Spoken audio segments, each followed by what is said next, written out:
I did say, although I think they are quite a handsome-looking bird, they have become quite the problem in New Zealand. Native to Arctic and temperate areas of North America, they were introduced here in 1905, and then I think again around 1920, but did not become established, especially in the North Island, until they were re-released in the 70s.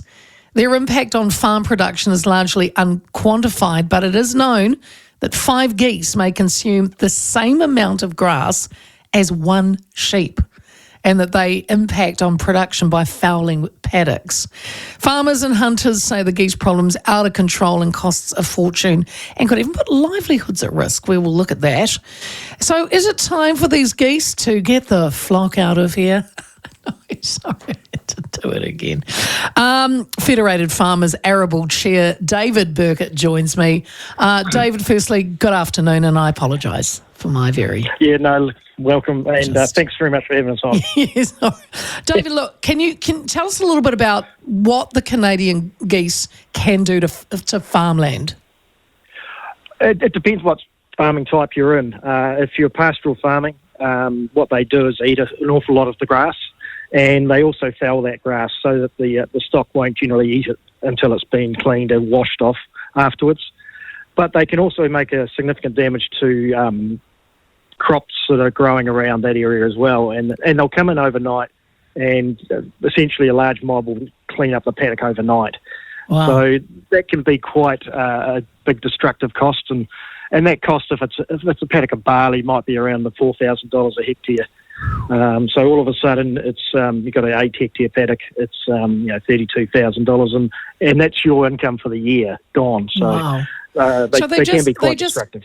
They just come in the night. So it's not like you even hear them in there. Yeah, often they'll be on the lake during the day because they generally congregate around the waterways. What we see is the large lagoon lakes.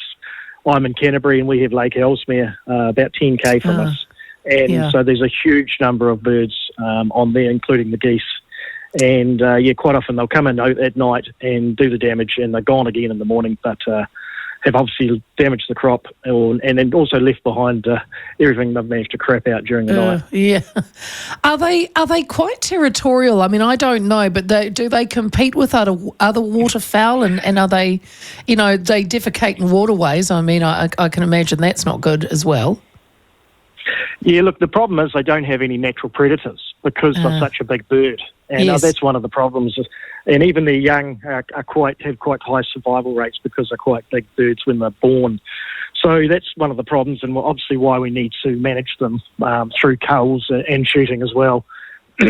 and clearly because they're a big bird, they excrete out about over a kg a day. And these animals are living in our waterways, and they are part of the problem of why we have some polluted waterways. Is that as these bird numbers increase, obviously the amount of nutrient they drop into the waterways increases as well. So they've got an environmental impact on our waterways as well. So, David, Fish and Game have estimated there's approximately 60,000 Canadian geese, but they think that even that's too low. And why, if they're causing so much damage, why then are they not listed as a pest? What's stopping it? Yeah, the estimation of the numbers is quite a hard one. There hasn't been any surveys done for a wee while now. Right. I think the same as Fish and Game, that those 60,000 is the very low end of the numbers. Yeah. I know on Lake Ellesmere they used to cull. When they did do culls, they were able to take up to 20,000 out. So the numbers are, I think they're significantly more than that. Yeah, I'm not unsure as to why it didn't get put on the pest list. My understanding is when we had some changes about 10 or 15 years ago, the request was made for it to go onto the pest list, but it didn't. So, I think that would certainly help if we could get it to that status. Is it true that Fish and Game used to have the job of culling and then it became the job of the farmers or landowners, but permission is still required if you cull over water? So there's a little bit of a back and forth maybe? Yeah, there's a little bit there. So it went to landowners from Fish and Game, and when that changed, it also changed that previously we required permits and there were limits. Right. And when that change was made, it opened it up so you could shoot them any time of the year, and there were no daily limits. So that had helped. But we're now in a situation where obviously a lot of these birds are across land like dockland and public waterways. And so whose responsibility, I guess, is it to manage them across those areas? As farmers, obviously, we've got a duty across our own properties. Yeah. And but the other thing is that the cost of controlling them has increased over time as well. Even just the shooting cost of them has increased significantly over the last 10 or 15 years. So help me with this one. The Ministry of Primary Industries launched a wallaby eradication strategy, I think in 2022. Do you think MPI should be doing the same then for Canadian geese?